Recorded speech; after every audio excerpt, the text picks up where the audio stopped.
Sí. Muy, muy bien. Pues, qué gusto celebrar un año más con ustedes. Envejecer en esta casa. Realmente le pedimos a Dios que nos permita envejecer en esta casa. No es solamente que se escuche así rimbombante. Realmente queremos trabajar para envejecer en esta casa y ver a sus hijos, a sus nietos, ver a los propios de nosotros casarse un día, bueno, con excepción de Alana, que tiene licencia hasta los 32 años para casarse y me tiene que entrar un doctorado ya. Ahí vamos, podemos negociar hasta los 30. Pero ha sido un privilegio envejecer en esta casa, haciendo la labor que Dios nos llamó a hacer, y una labor que definitivamente sabemos que es perfectible, que queremos hacer cada día mejor, pero que hay gracia de Dios sobre todas las cosas para hacerla cada vez mejor y más eficiente. Mientras tanto, pues gracias también por la paciencia en lo que cada uno respecta. Hoy un poquito desgastado de la garganta, entonces voy a tener que estar tomando bastante agua. Y vamos a empezar entonces orando. Señor, gracias te damos por este día y porque hoy nuevamente está puesta la mesa delante de nosotros y tú eres el cocinero y tú eres quien reparte, y eso nos llena de gratitud y nos debe llenar también de reverencia, Señor Jesús, y de seriedad frente a tu palabra. Dios, no nos permitas tener en poco lo que tú nos hables en esta mañana. Queremos ser oidores activos, oidores diligentes. Que por fe, Señor Jesús, podamos entender que hay gracia cuando en humildad reconocemos que no estamos a la altura de los estándares de tu Hijo Jesucristo, pero que al mismo tiempo esa gracia nos capacita para llegar ahí. Tú no solamente has puesto el estándar, también te has encargado de darnos el Espíritu Santo, que nos impulsa y que nos ayuda en nuestra debilidad y que nos guía a la verdad y que nos convence de pecado, para que hoy tengamos la posibilidad de, con expectación, aspirar a esos estándares. En el nombre de Jesús. Amén. Hoy quiero concluir esta serie acerca de los relatos bíblicos. Y creo que todo giraba en cuanto a una premisa en general. Aprender de la historia de alguien más nos da elementos para enriquecer nuestra propia historia, para evitar cosas, para iniciar también otras nuevas, para entender que el pasado, como lo vimos la semana pasada, no está ahí como algo de lo cual tengamos que lamentarnos y algo que nos defina, sino que cuando nuestro Redentor se ha cruzado en medio de nosotros, en nuestro camino, la historia tiene un significado diferente. El pasado no desaparece, los eventos traumáticos no desaparecen, no hay forma en que algunas cosas puedan volver al estado inicial que tú quisieras que esté. Pero nuestro Redentor nos da la posibilidad de resignificar todos los eventos de nuestro pasado. Con eso en mente, lo que nos queda es hablar de lo que tenemos enfrente. Y quiero hablar precisamente de un hombre que nos insta a dejar atrás las cosas que ya quedaron atrás y proseguir precisamente a la meta. Y me encanta cómo se ilustra este principio que él mismo da. Estoy hablando del apóstol Pablo en su conversión. Y es el relato con el que quiero cerrar esta serie. Vamos a estar anclados toda la predicación en Hechos 9, y ahí es donde quiero comenzar. Dice Hechos 9: Saulo, respirando todavía,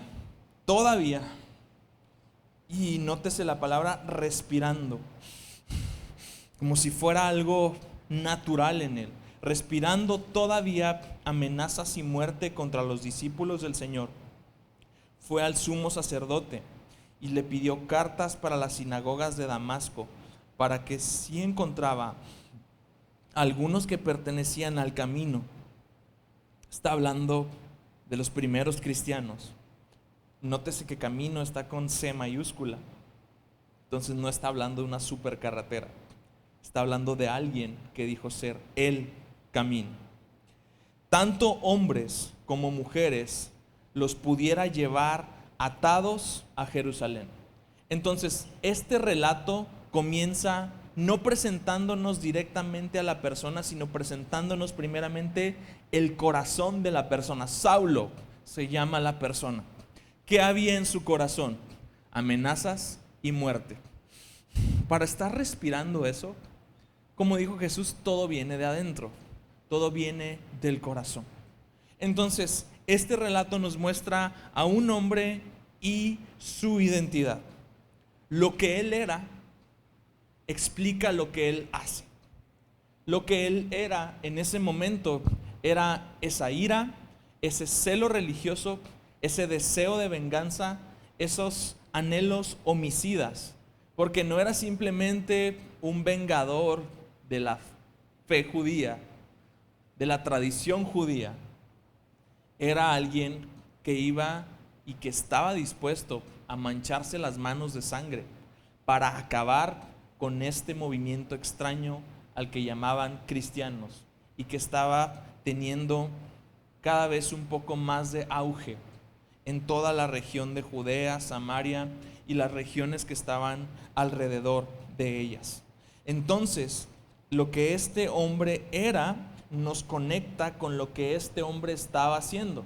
Un hombre que tiene deseos homicidas y que tiene autoridad para cumplirlos, pues no se va a quedar de manos cruzadas y los va a cumplir.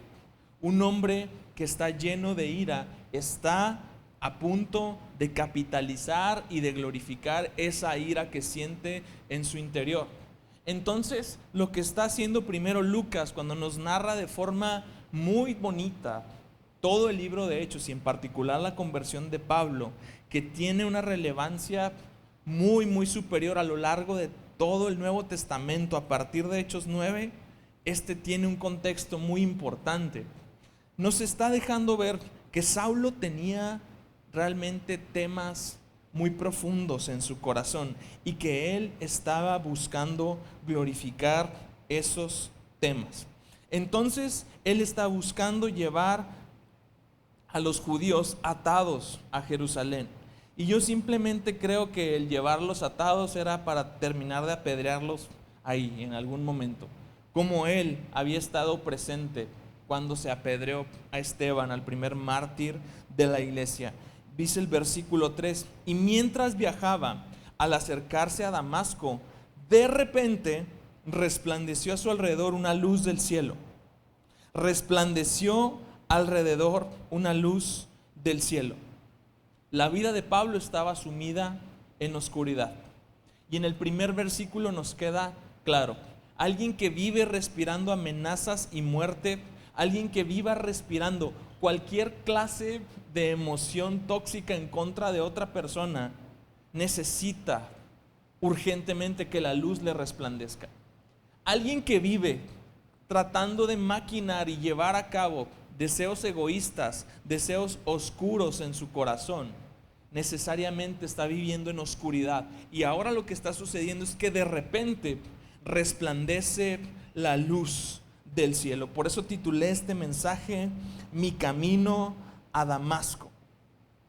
Porque hubo un momento de nuestra vida al que quiero llevarte a recordar, donde la luz resplandeció. Y quiero quizás otra vez recordarte un poco de quién eras y un poco de quién ya no eres, y que juntos vayamos repasando ese camino de la misma forma que Lucas nos está narrando el caminar de Pablo y determinar a qué altura del camino estamos. Si estamos verdaderamente avanzando en este camino. Porque lo que sucede es tan significativo del caminar cristiano. No quiero dar más preámbulo, vamos a verlo a profundidad.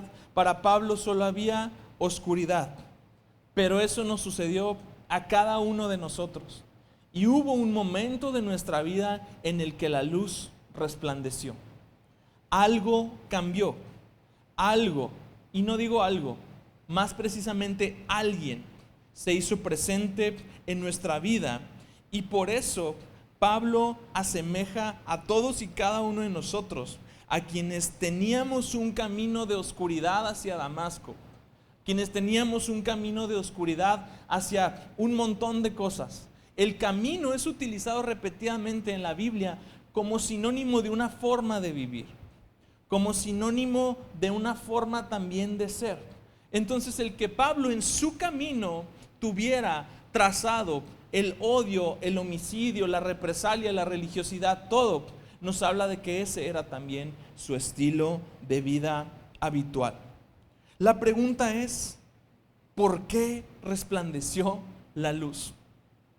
¿Por qué resplandeció la luz? Si algo me llena de gozo, es que cuando Dios elige algo o alguien, no lo hace por ninguna razón en particular. Algunas veces, inclusive desde esta plataforma, llegué hasta bromeando, decir, bueno, es que a Jesús le parecía tan interesante el perfil de Pablo que necesitaba reclutar a alguien más allá de unos cuantos pescadores que realmente pusiera el nombre de Jesús en alto. Pero replanteándome y otra vez a la luz de este texto me doy cuenta, ¿por qué salvaste a un hombre como Pablo, Dios? ¿Por qué Pablo?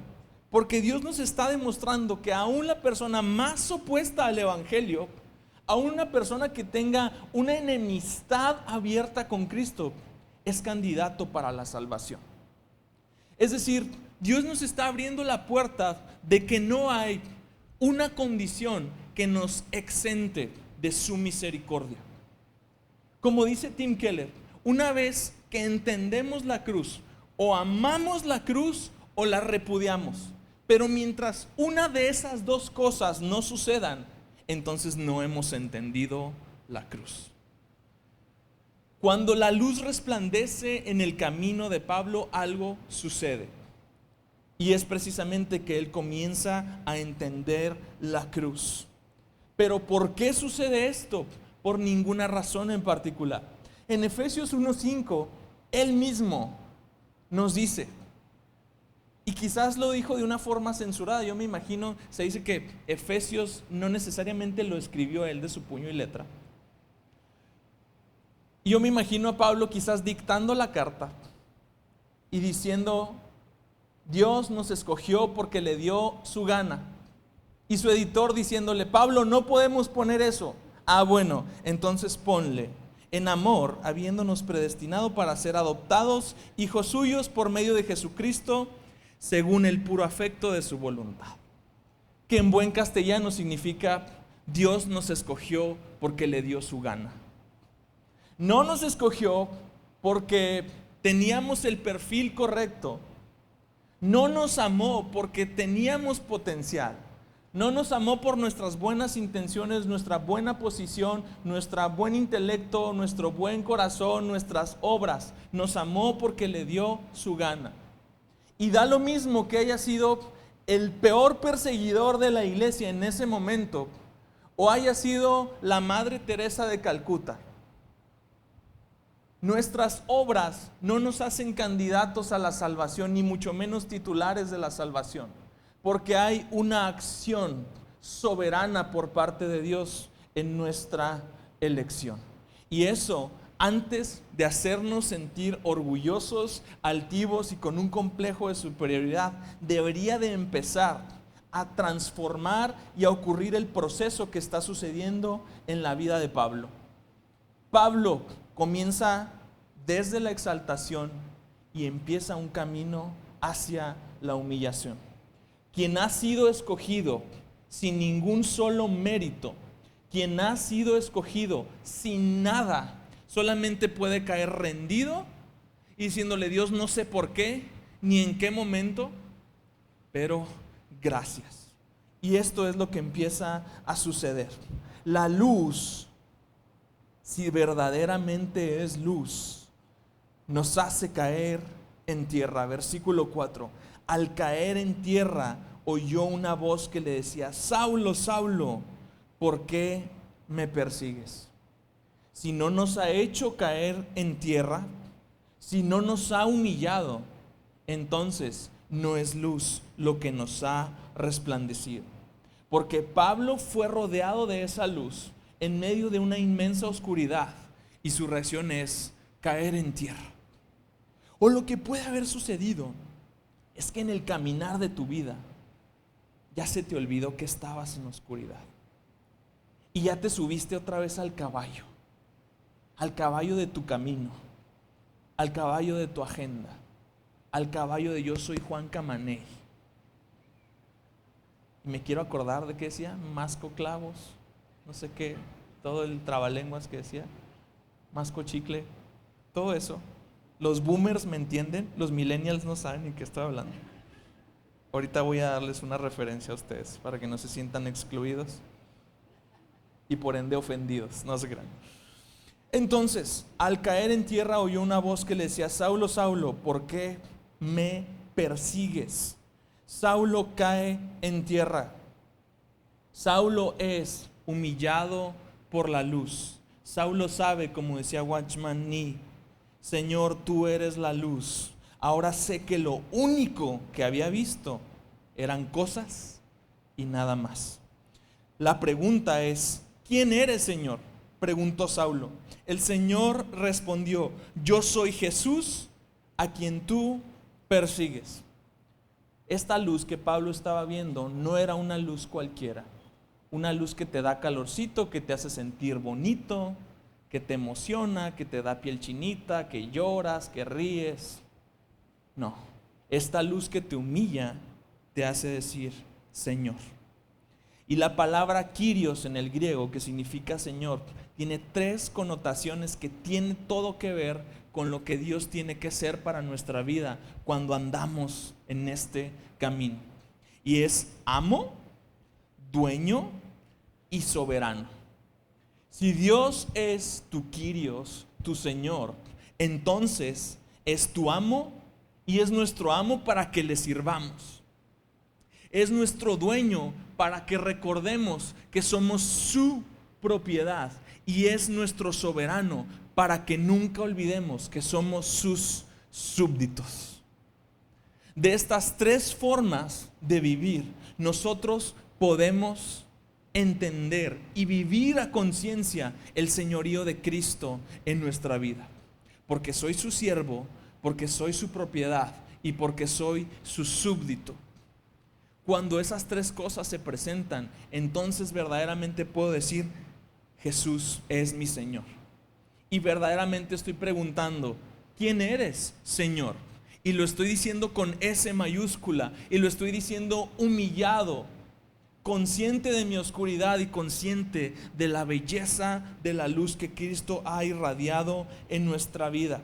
Lo que sigue después es que ahora él, Pablo, que tenía su camino bajo su control, que tenía su agenda, sus decisiones, sus planes bajo su control, una vez que se cae del caballo, una vez que reconoce el señorío de Cristo, empieza a recibir instrucciones.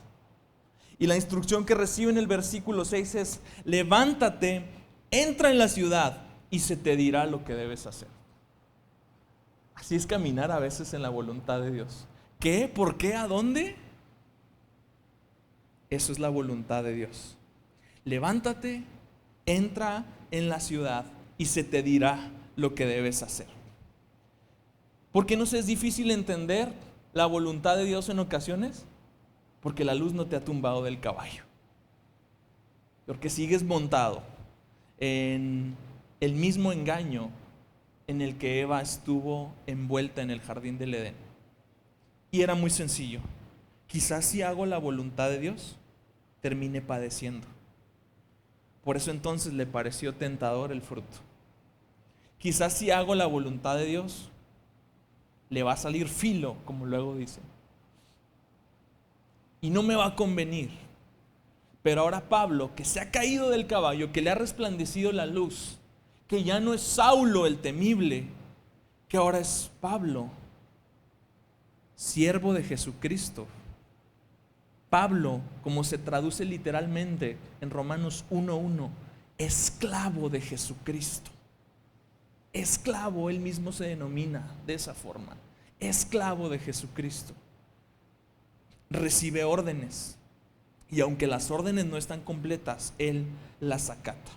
El quién eres, Señor, se transformó entonces en un ¿qué quieres que yo haga?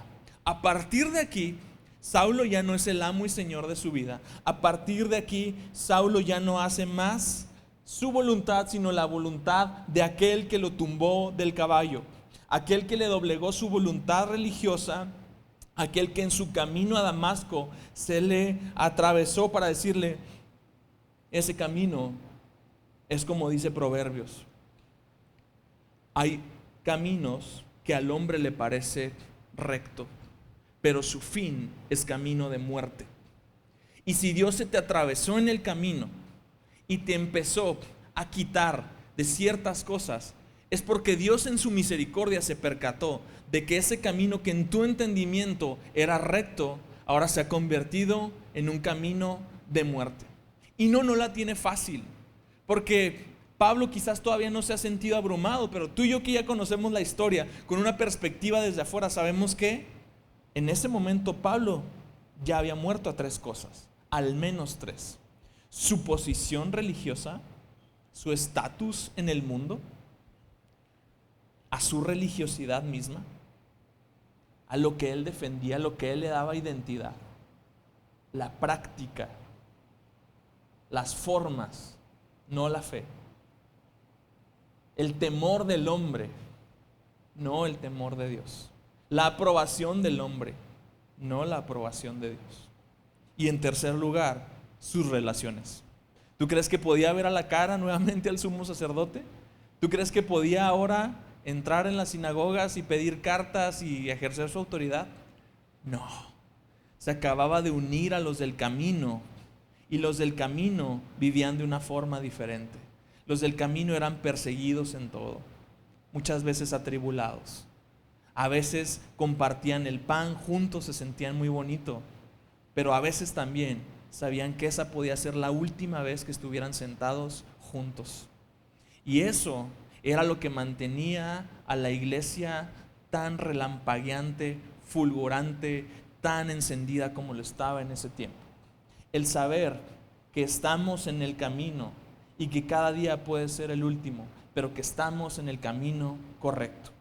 Si nuestra perspectiva de estar en el camino es, bueno, es un camino, pues ahí estoy, siento chido, me tratan bien, me ponen snacks en el lobby, totis. Si esa es nuestra perspectiva, no nos hemos bajado del caballo. Seguimos orquestando nuestro propio destino. Versículo 7, los hombres que iban con él se detuvieron atónitos, oyendo la voz, pero sin ver a nadie.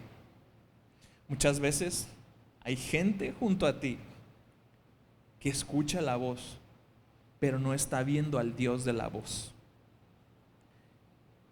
No esperes que todo mundo te siga en el camino.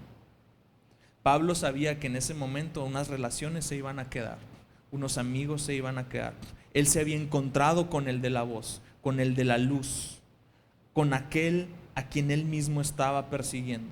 Se dio cuenta Pablo de que no se estaba enfrentando contra un movimiento. Qué significativo que su mismo maestro, Gamaliel, un judío muy respetable, cuando le preguntan, ¿qué vamos a hacer con estos? Gamaliel da un consejo tan sabio, miren, muy sencillo. Ya se ha levantado fulano, sutano y perengano, y todo quedó en nada. Pero Gamaliel da un consejo, y quizás Pablo estaba advertido de este consejo. Si esto es de Dios, entonces no lo van a poder detener. No sean hallados ustedes mismos peleando contra Dios. Y yo creo que en este momento Pablo le está cayendo el 20. Se dio cuenta que sí estaba peleando contra Dios. se dio cuenta que estaba haciendo lo que Jesús le dice, dar coces contra el aguijón. Una coz es el movimiento que en reversa hace un buey o una res dando una patada hacia atrás. Y el aguijón estaba pegado, imagínate un clavo amarrado a un palo de escoba en una vara larga, picándole al buey para que trabaje.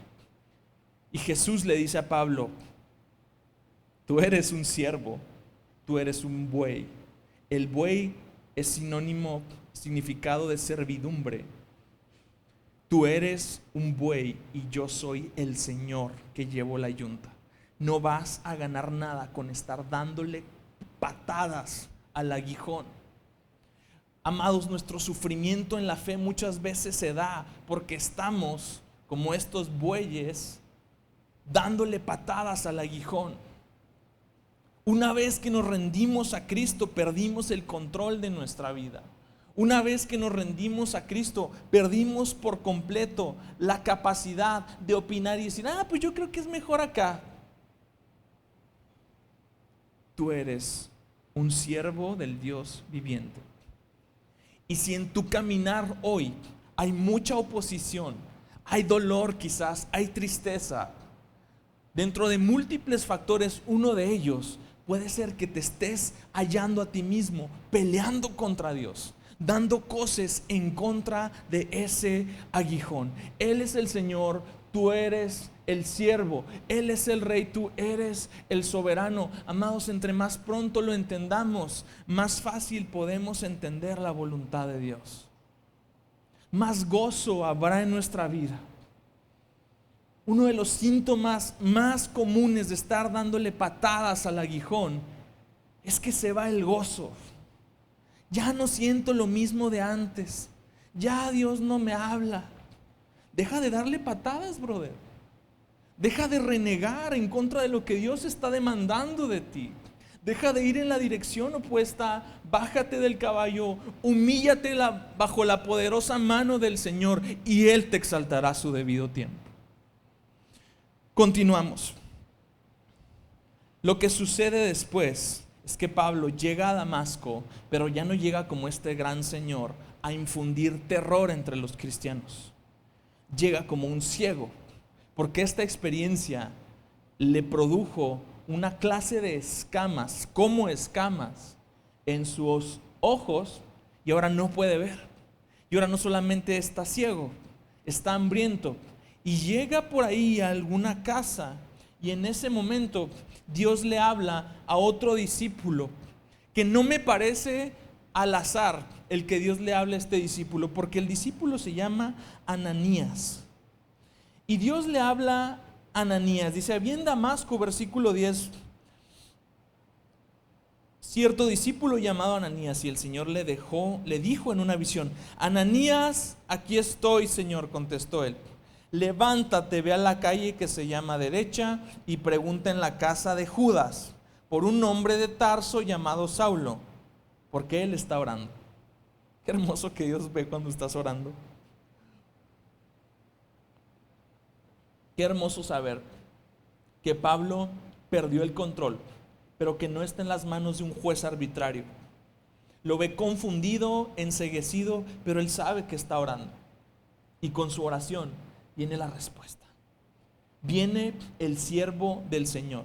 Ananías significa Dios es misericordioso. Qué hermoso significado en el contexto en el cual no es casualidad que Dios haga lo que Dios haga. Y que este hombre cuyo nombre significa Dios es misericordioso, vaya a comisionar a Pablo para una nueva misión en su vida. Ya cambió el camino. Ya no vas a Damasco a infundir terror. Ahora Dios tiene un nuevo camino para ti, porque Dios es misericordioso.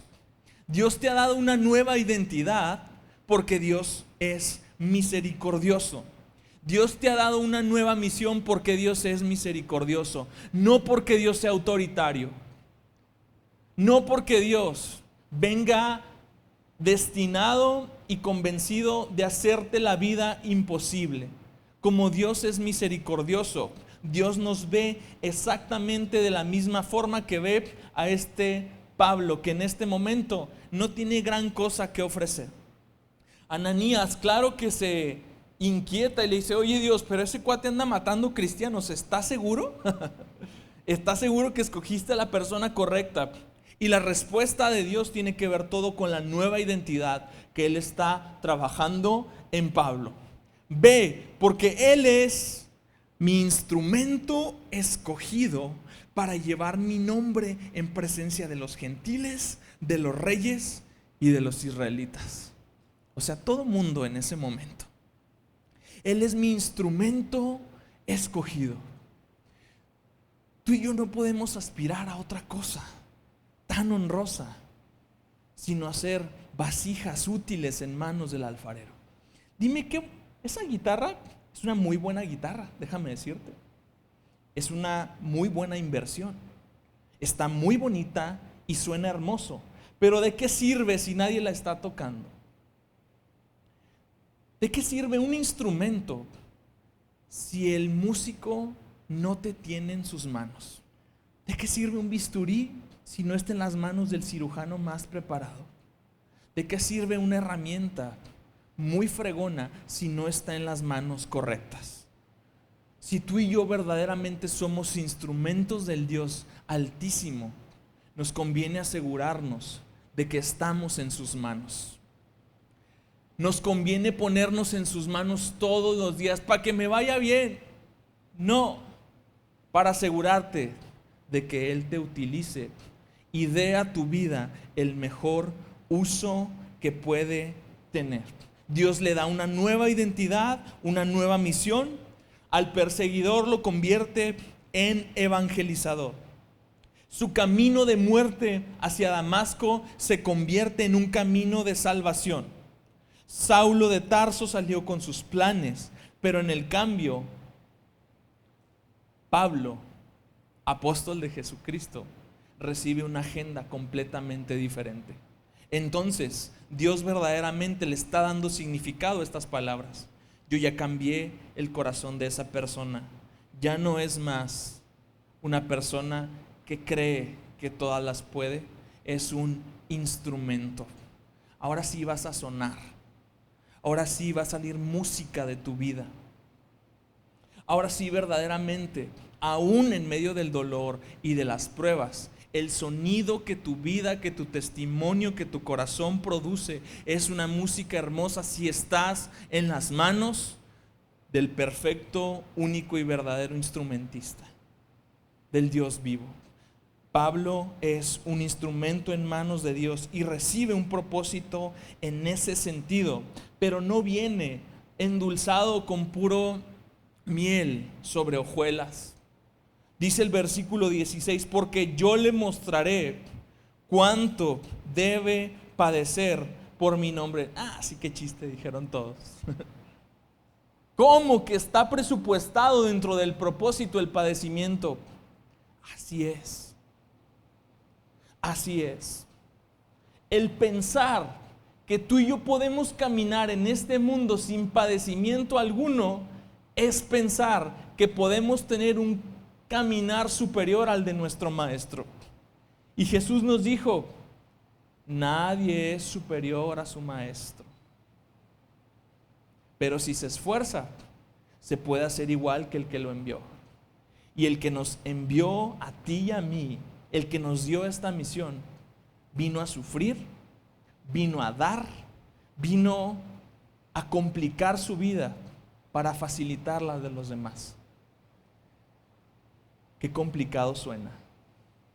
Qué desafiante es cuando todo mundo te grita en la cara que tu felicidad es lo más importante.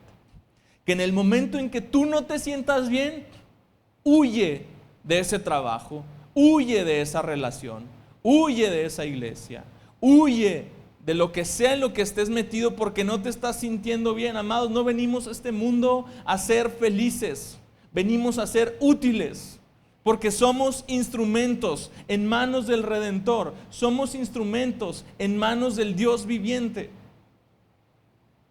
Y eso supone traernos más gozo aún que cualquier otra cosa que supongas que vas a hacer con tu vida.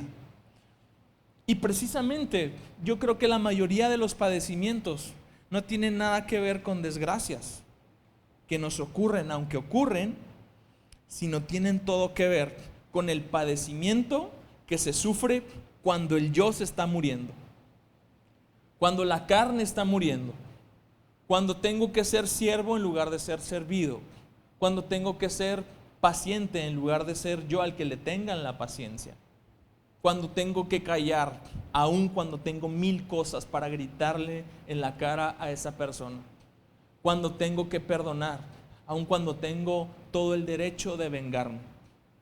Por ahí empiezan los sufrimientos de la fe. No te asustes, gracias a Dios, aún por este breve espacio de tiempo, tenemos gracia y tenemos la garantía de que saliendo no nos van a meter a la cárcel, de que no van a cerrar tu negocio, de que no te van a azotar ni te van a poner a pelear con fieras aquí en el Manuel L. Almanza o en el monumental Estadio de los Dorados de Chihuahua. No, porque hay gracia de parte de Dios. ¿Y sabes por qué tenemos esa gracia? Porque Jesús dio, porque Jesús se humilló, porque Él se complicó la vida para facilitarte la tuya. Y ese es nuestro llamado. Y eso es lo que nos hace ver, como dice Dios, yo le mostraré, no la vida. Dios le mostró a Pablo que había de padecer. Cuando nuestros padecimientos son notificados por Dios, tienen un significado diferente, producen una noción diferente en nuestras vidas. Cuando tus padecimientos van de la mano de tus circunstancias, te vas a dar cuenta. Esa es la gran diferencia entre la prueba y el dolor que hace más reluciente y viva nuestra fe, y entre la prueba y el dolor que proviene de dar cosas contra el aguijón. Dios te los va a notificar. Dios te dice: hijo, te toca pechugar. Hijo, te toca, porque es parte de tu proceso, porque se padece en este caminar, y Dios no está jugando ni está siendo mentiroso contigo, porque al mismo tiempo ninguna fuente de felicidad se equipara a la única fuente de gozo en nuestra vida, que es el Espíritu Santo. Primera de Pedro 3:17 nos recuerda, dicen: recuerden que es mejor sufrir por hacer el bien, si eso es lo que Dios quiere, que sufrir por hacer el mal. De todos modos se sufre. Y Pedro está siendo brutalmente honesto. Y dice: es mejor que sufras haciendo el bien que sufras haciendo el mal. Otra vez, las enseñanzas del maestro.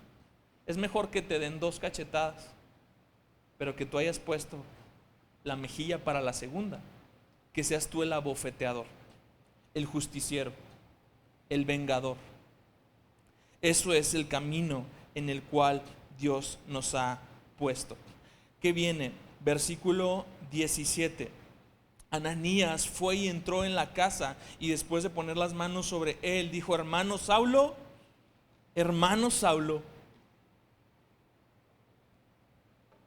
lo asimilaba como parte de la iglesia, porque él sabe que Dios ha tratado con su corazón y que Dios lo ha salvado. Y le dice: hermano Saulo, el Señor Jesús, que se te apareció en el camino por donde venías, me ha enviado para que recobres la vista y seas lleno del Espíritu Santo. Qué hermoso es esto, porque la habilitación que Pablo necesitaba para continuar con el nuevo camino, el nuevo propósito y la nueva identidad que Dios le había dado, no puede venir si no tiene la visión correcta, la perspectiva correcta, que créeme, hoy es diferente de la que tenía antes. Y quizás estos 3 días en ceguera cambiaron para siempre la visión que él tenía de todo el mundo. A veces se necesitan 3 días de ayuno y oración. Hay 2 o 3 aquí que necesitan 300 días para que Dios les dé otra perspectiva. Hay diferentes términos, pero es necesario que en algún momento tú y yo aprendamos a confiar en que Él lleva el timón del barco, en tener la noción y la convicción de que nuestra vista no es la mejor en algún momento, para que luego Él quite esas escamas, nos habilite con visión y nos habilite con su Espíritu Santo. Qué hermoso es ver que la experiencia sobrenatural de Pablo, una experiencia tan remarcable y tan escandalosa, no le bastó para ser lleno del Espíritu Santo. Porque hay procesos en nuestra vida. Porque hay momentos diferentes en nuestra vida. Y quizás tengamos la noción de que en algún momento de emoción, de mucha alegría, donde estuvimos en la iglesia, probablemente haya sido ese el momento donde nuestra vida cambió. Pero hay todo un recorrido. Ahora este Ananías sabe que las experiencias no llenan del Espíritu Santo.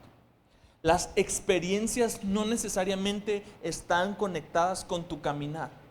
Son chispazos, son momentos, pero no vivimos de esos momentos de experiencias. Vivimos de la llenura permanente del Espíritu Santo. La llenura supone ser un estado permanente. Por circunstancias de nuestra carne, el espíritu se contrista, se apaga, pero la llenura en algún momento supone ser un estado donde tú siempre estés como un vaso que está completamente lleno. Entonces Pablo es lleno del Espíritu Santo. En este momento no se quedó anclado en la experiencia, oye, pero vi una ráfaga de luz, pero me caí del caballo, pero Dios me habló.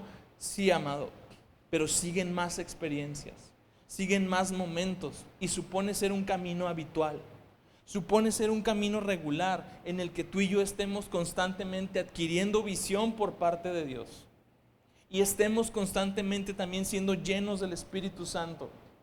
Cuando el Padre Nuestro empieza diciendo, Padre Nuestro que estás en el cielo, significa algo muy importante. Es que Dios ve las cosas de una perspectiva diferente. Y que cuando tú estás orando, tú estás clamando a Dios por esa perspectiva.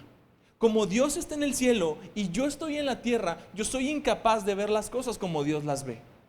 Por eso constantemente mi vida se resume en estos dos aspectos: adquirir visión de parte de Dios y adquirir una llenura del Espíritu Santo que me comisione y que me habilite para llevar a cabo ese nuevo propósito. Con el bautismo, ahora también Saulo se identificó no solamente con la nueva fe que acabó de abrazar, sino se volvió parte de la iglesia, se volvió parte de este nuevo camino. Ahora en el versículo 21, Saulo empieza a predicar con poder. Saulo se empieza a levantar, dice, y todos los que lo escuchaban estaban asombrados y decían, ¿no es este el que en Jerusalén destruía a los que invocaban este nombre y el que había venido aquí con este propósito para llevarlos atados ante los principales sacerdotes? Fíjate cómo conocían la fama de Pablo. Y fíjate cómo hablan de la fama de Pablo en tiempo pasado. No es este el que hacía. Y dice que estaban asombrados. ¿Asombrados de qué? No solamente de la predicación, que te aseguro que era bastante asombrosa. O no sé, a lo mejor Pablo no era tan buen predicador. Dicen que en un momento un chavo se le durmió y se le cayó de un tercer piso. Y digo, gracias Dios, porque tengo la misma unción de Pablo. A mí también se me duerme. A ver si se me cae en un día de la silla. No, así que en eso no. Y todos los que lo escuchaban estaban asombrados. Pero lo que asombra de Pablo no es lo que él dice, sino lo que él ya no hace. ¿Te preguntas por qué a veces en nuestro caminar con Dios vamos renunciando a ciertos hábitos, a ciertas formas de andar? Muchas de ellas quizás no eran totalmente pecaminosas o no eran pecaminosas, pero Dios te ha dado un nuevo propósito. Y quizás como instrumento del Dios viviente, también nuevos hábitos, nuevas formas de vivir. Volvemos a lo mismo, todo viene de una nueva visión de la realidad. Si mi visión es que Dios me salvó, me escogió y me habilitó para hacer exactamente lo mismo que hacía antes, yo no sé, y probablemente suene fuerte, pero a lo mejor mi salvación no es neta. Porque si yo vivo anhelando regresar a subirme en el caballo, a largarme derecho por Damasco y lamentando cada día en el momento en que decidí tomar otra dirección, ¿y qué digo decidí? Dios se interpuso en mi camino, me tumbó del caballo y me dio otra dirección. Probablemente mi conversión haya sido solo una conversión emocional. Y lo estoy dejando al aire. No estoy seguro de eso. Por eso digo probablemente. Porque tiene que haber una diferencia. Se tiene que notar. O sea, los judíos sabían que este cuate tenía una misión bien clara: atarlos y llevarlos presos a Jerusalén. Ahora dicen, ahora nos está predicando de lo mismo que él venía a prohibir. Ahora está yendo en el camino opuesto del que debería transitar. Pues sí, de eso se trata la vida. De eso se trata nuestro caminar. No que Dios nos haya salvado para permanecer exactamente en el mismo lugar. Y por eso la Biblia nos insta en varias partes en decirnos que cuidemos nuestra salvación, que nos ocupemos de ella con temor y temblor. Nos recuerda la carta a los Hebreos que no podremos escapar de un castigo si descuidamos una salvación tan grande como la que se nos ha dado. Nos recuerda Pedro que tenemos que hacer firme nuestro llamamiento. Y esto abre la pregunta: ¿entonces quiere decir que la voy a perder? Porque este ha sido un debate a lo largo de la iglesia hace muchos años. ¿Entonces quiere decir que la puedo perder? Yo no creo que lo que Dios ganó, luego Dios se arrepienta y te diga, pues te la quito. Porque entonces, ¿cómo la vas a ganar otra vez? Entonces, ¿Dios está jugando contigo? ¿Dios sacrificó a su hijo para nada? Yo no creo que lo que Cristo ganó con su sangre se pueda perder por una, varias o una multitud de tonterías en una vida. Pero probablemente el resistir la vida se vuelva tan fácil porque no fue neta desde el principio.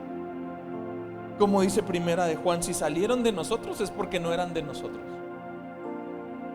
¿Por qué muchos cristianos no perseveran? Pues es que quizás no eran cristianos. ¿Por qué estoy aquí? Quizás porque quieres perseverar. Quizás porque Dios te está llevando con broncas y con lo que sea, pero Dios te está diciendo, persevera, hijo, porque el que persevera hasta el fin será salvo. Persevera. Porque no te di la salvación para quitártela, pero te di, así como un papá le da un juguete muy caro a su hijo, o un juguete que dices, híjole, cuídalo por favor, que me costó una lana. Pues a él no le costó una lana, le costó todo. Porque la segunda persona de la Trinidad tuvo que humillarse, hacerse en forma de siervo y entregar su vida para que tú y yo ganáramos algo que no merecíamos. Escucha bien, no lo merecíamos. No lo merecíamos. Y por ese solo hecho, Dios te dice, cuídala, ocúpate de ella, porque es una salvación muy grande. Tienes que hacer firme tu llamamiento. Y todos los que escuchaban estaban asombrados pero no estaban asombrados tanto de lo que Pablo decía, sino de lo que Pablo hacía. Prediquemos con nuestra boca, pero prediquemos con nuestros actos. Ahí va a sufrir la carne. Ahí nos vamos a dar cuenta que la cosa se pone seria. Ahí nos vamos a dar cuenta que necesitamos crecer en la fe y que necesitamos una gracia mayor. Y necesitamos bajarnos del caballo, porque vas a decir: quiero pero no puedo. Lo intento pero me estoy quedando corto. Perfecto, eso te hace candidato a la gracia habilitadora de Dios. Ya te diste cuenta, camina en ella. Y como le decía Pablo a Timoteo, esfuérzate en la gracia. No te esfuerces en tus propias fuerzas, en tu propio nombre, en tus recursos. Esfuérzate en la gracia.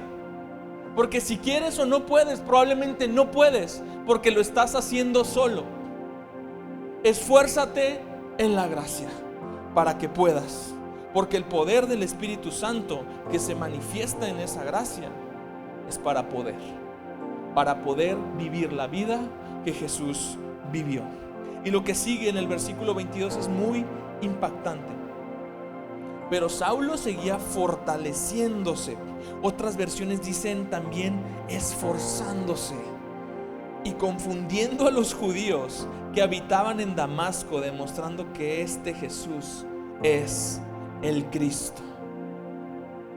Es de esperarse que a través del tiempo nuestra fe se fortalezca. Quizás tú no lo has visto, pero a lo mejor ya no eres el mismo niño fluctuante llevado por todo viento de doctrina que eras al principio. Y yo espero que lo veas así. Pero si sucede que lo ves y dices: no, el yo que se cayó del caballo y que le resplandeció la luz era más eficiente, más valiente y más decidido que el yo 20 años después, entonces necesitas fortalecerte. Tu fe está debilitándose, porque lo que a Saulo lo llevó de la exaltación a la humillación, a la vida en el Espíritu, fue un fortalecimiento constante, continuo, en el cual no solamente esta palabra griega tiene ambas connotaciones.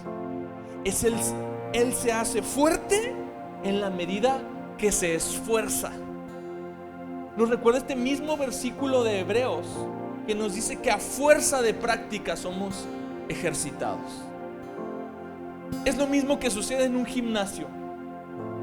Me esfuerzo y como resultado del esfuerzo viene el fortalecimiento.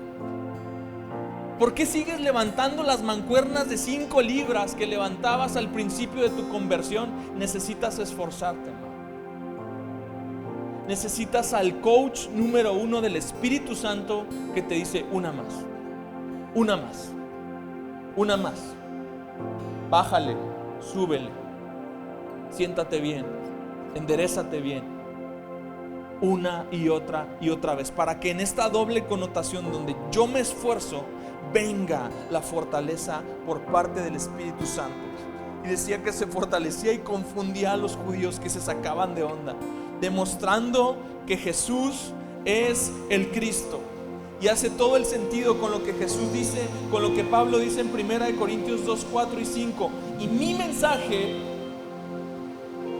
que también es nuestro mensaje, el del Evangelio, y mi predicación, que no solamente es tarea mía o del que se pare aquí, sino es la gran comisión que nos ha sido dada: predicar, o sea, hablar con palabras.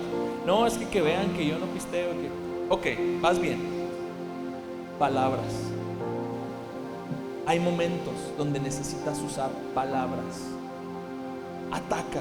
No, es que no sé bien, es que cantinfleo versículos. Pues inténtalo, porque eso te va a llevar otra vez a la Escritura.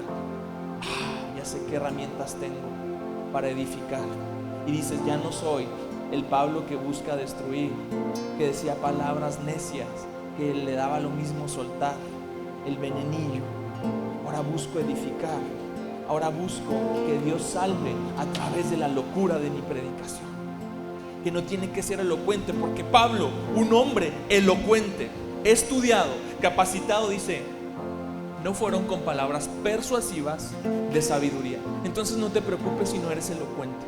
Preocúpate por lo siguiente, sino con demostración del Espíritu Santo y de poder, para que la fe de ustedes no descanse en la sabiduría de los hombres, sino en el poder de Dios. La demostración viene con la práctica. Cuando esos padecimientos te han hecho crecer, cuando ese esfuerzo te ha hecho generar músculo, y ahora el músculo habla del esfuerzo, esa es demostración de poder. Si yo voy y platico con uno igual de amorfo que yo y él me dice que se está esforzando y que está muy fuerte, yo le voy a decir, pero de olor, brother, porque ¿dónde se te ve la fuerza? Pero si yo demuestro que a fuerza de práctica me he fortalecido, entonces esa demostración es la clase de demostración del Espíritu y de poder que es capaz de persuadir aún al corazón más escéptico. Porque créeme que si aún tú conoces un cristiano, no creo que sea peor que Pablo de Tarso, y Dios lo puede salvar. Pero mi amigo es ateo, pero mi amigo es agnóstico, pero mi amigo odia a la iglesia. A lo mejor califica para ser un Pablo de Tarso, vil, despreciado, pero candidato a la gracia. Y a Dios le plació salvar a través de la locura de la predicación. El instrumento, aquí no hay el hermano calvinista que dice, bueno, es que los que se hayan de salvar, pues les va a caer el 20. El instrumento para que despierte la fe es la predicación. Tus palabras. No podemos callar, no podemos dejar de hablar. Y quiero cerrar la historia con los últimos versículos, porque en un momento Saulo tuvo un Dios misericordioso que le habilitó, pero ahora Saulo como que no está haciendo clic con la iglesia. Dice, cuando Saulo llegó a Jerusalén, históricamente quepa un viaje a Arabia, del cual Pablo habla en Gálatas, que duró 3 años. Entonces, en este relato, cuando dice cuando Saulo llegó a Jerusalén, Pablo venía de un viaje de 3 años. Por eso dice cuando llegó a Jerusalén. O sea, Pablo ya tenía convertido 3 años, como que todavía no hacía mucho clic en la iglesia. Dice, trataba de juntarse con los discípulos, pero todos le temían. Dicen que el miedo no anda en burro, no creyendo que era discípulo. Su pasado lo seguía persiguiendo. Decían, este es un espía, un infiltrado. En algún momento va a decir, sorpresa, así los voy a amarrar a todos. Y no le creían. Pero Dios le manda un Bernabé. Bernabé era un líder muy movido dentro de la iglesia de Jerusalén, con dones, con confianza, generoso. Bernabé era todo el paquete de liderazgo. Luego ahí no es perfecto, pero como todos. Y Bernabé, que significa hijo de ánimo o hijo de consolación, ve que este chavo tiene potencial y lo conecta con la iglesia. Lo conecta con la iglesia. Pero Bernabé lo tomó y lo presentó a los apóstoles y les contó cómo Saulo había visto al Señor en el camino y que él había hablado, y cómo en Damasco había hablado con valor en el nombre de Jesús. Y mi reflexión en este punto es, si no has conectado con una iglesia después de muchos años, búscate un Bernabé.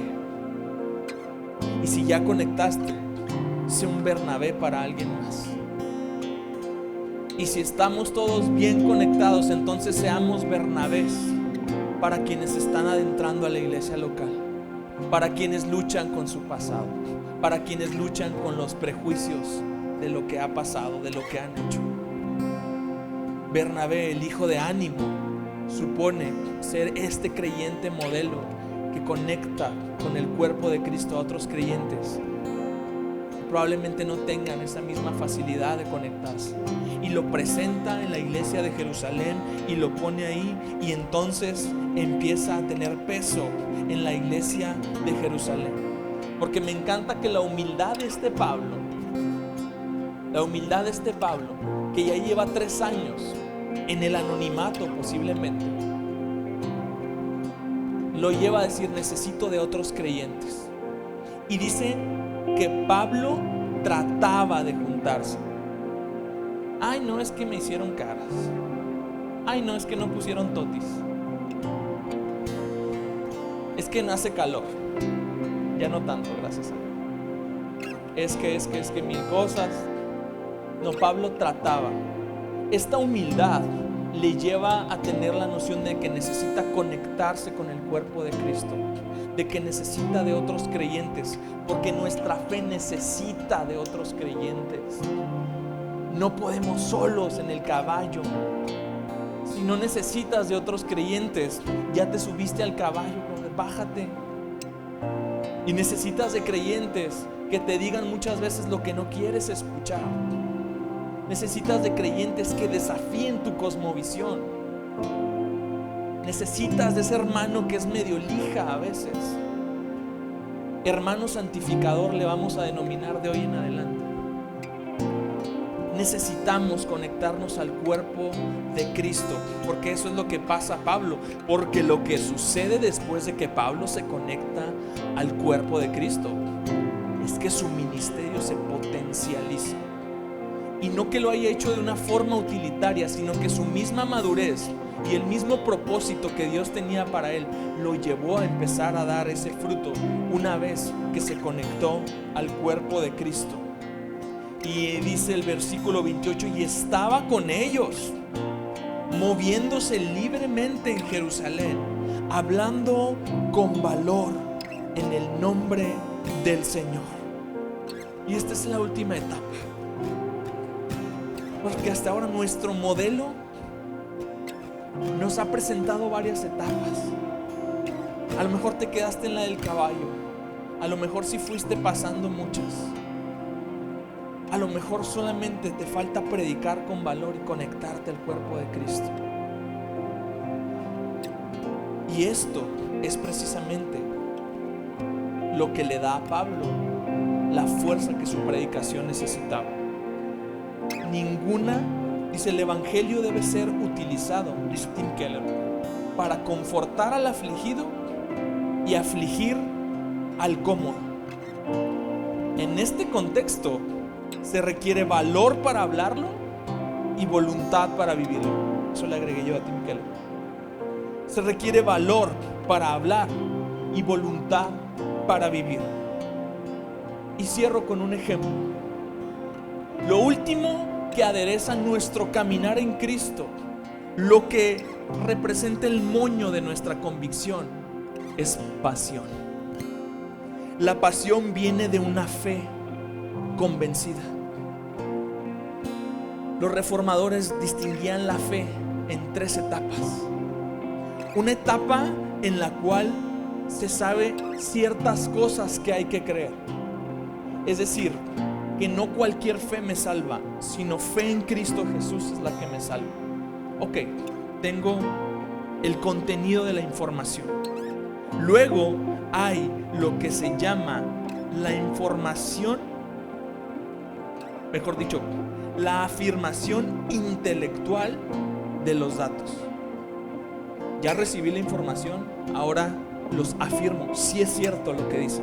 Estoy convencido de que Jesús salva. Pero luego viene la tercera etapa, y eso es lo que supone propinarte el valor que necesitas, que es verdaderamente lo que ellos llaman fiducia, la capacidad de sentarte sobre esa información. Es muy sencillo. Yo puedo afirmar que esa silla es un objeto diseñado para sostener mi peso, y que cuando yo quiera descansar mi peso ahí, ese es el objeto adecuado. Y esa es la primera etapa. Yo tengo que reconocer qué es una silla y qué no es una silla. La segunda, ya estoy convencido de que eso va a sostener mi peso. Pero en la tercera, yo tengo que tener el arrojo para decir, esto sostiene mi peso. O sea, no basta con afirmar ciertos datos en cuanto a la fe. Necesitamos pararnos firmes en la fe y decir, yo te estoy predicando de esto, yo puedo predicar con valor y yo puedo predicar con pasión el resto de mi vida, porque sobre esto estoy parado. No estoy parado en ninguna otra cosa, ni en sabiduría de hombre, ni en filosofías y cosas fumadas. Esto es transformador. Esto me ha dado esperanza. Esto me ha traído consuelo. Esto me ha traído convicción. Esta es la fe. No puedo hablar y no puedo vivir una fe en la cual no estoy parado, amado. Necesito que mi fe esté debajo de mis pies, como aquello que me sostiene. Fue la pasión lo que movió a Juan Wesley para recorrer a caballo 4,500 millas. Esa pasión movió a Charles Spurgeon a predicar 3,561 sermones en toda su vida. Esa pasión movió a los pioneros pentecostales desde el 312 de la calle Azusa a regar ese movimiento por todo el mundo. Y hoy, movimiento pentecostal representa el 70% del cristianismo, al menos en América Latina. Fue la pasión lo que siempre ha movido a hombres y mujeres de Dios, los cuales han renunciado a todo, los cuales no siempre obtienen lo que esperan, pero están firmes en la fe. Y mi último momento de reflexión para ti es: vive con pasión la fe en la que estás parado. Si no puedes apasionarte por esa fe, es porque no estás con los dos pies sobre ella. Tienes los datos, tienes la afirmación, pero no tienes los dos pies sobre tu fe. Vamos a ponernos de pie ya para terminar. Gracias por su paciencia.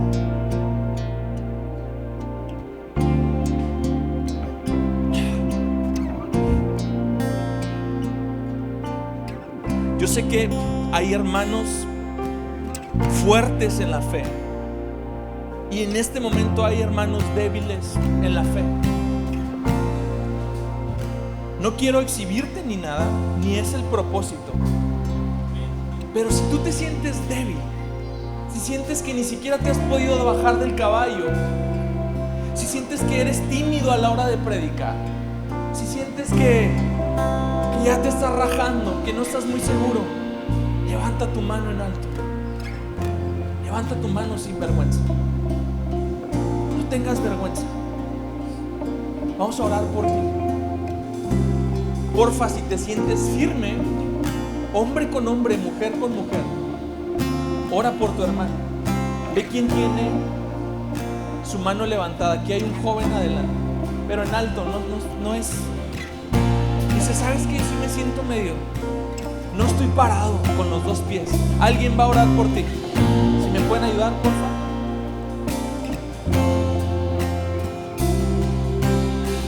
Nadie que tiene la mano alzada quede solo. Aquí tengo una chica en medio.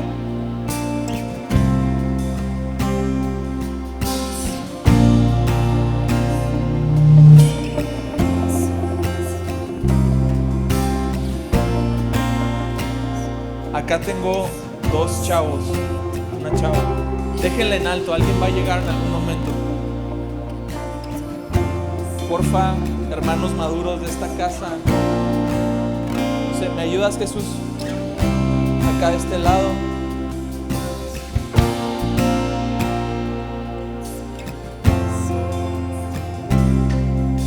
Que no quede nadie solo. Puede ser el Bernabé de un Saulo en este momento. Infundirles ánimo. ¿Me ayudas, Carlos? Aquí hay un chavo. Allá, no estoy seguro, sí. No los veo bien, no los distingo.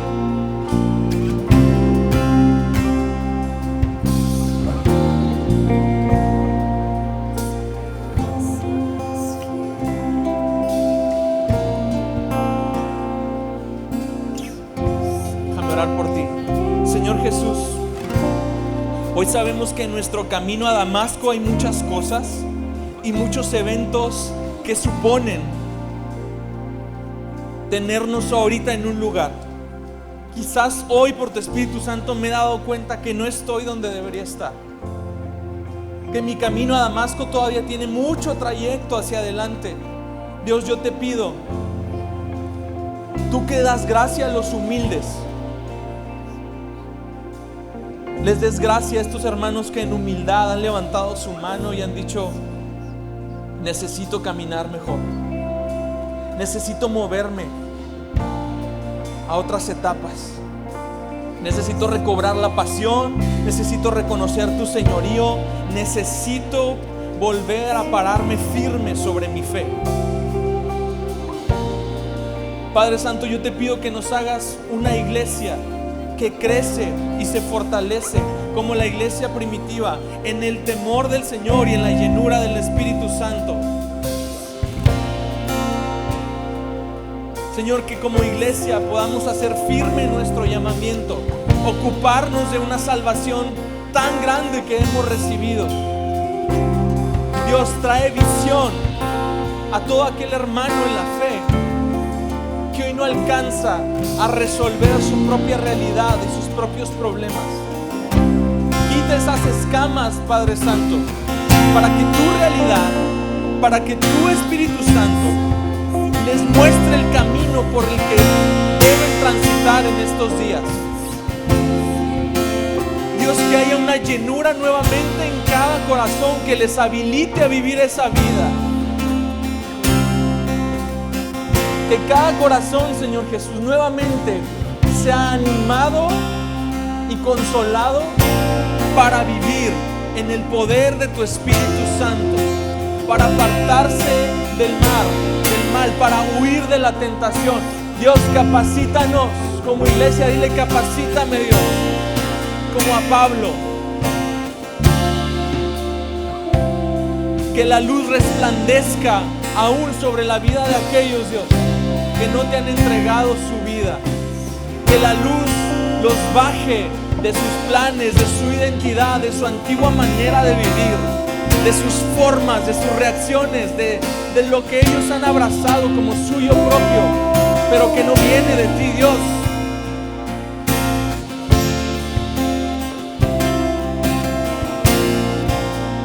Haznos una iglesia que está consciente del camino que tiene que recorrer, de la vida que tiene que llevar y de la herencia hermosa en Cristo Jesús que tenemos que disfrutar desde este momento.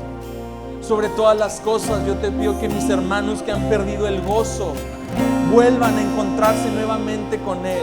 Que mis hermanos que se han visto atribulados por dar coces contra el aguijón puedan entender que tú eres el Señor, que tú eres el amo, y puedan encontrar otra vez el gozo en el hacer tu voluntad. Dios, que nuevamente haya esta noción. Transforma nuestro entendimiento para que seamos conscientes y gozosos, Dios, de que tu voluntad es buena, agradable y perfecta. De que no estamos aquí como mártires, de que no estamos aquí como fanáticos, de que nuestros pies están firmes sobre la verdad, y esa verdad nos santifica, y esa verdad habrá de hacernos libres de cualquier cosa que este mundo nos quiera tirar para cautivarnos. En el nombre de Jesús.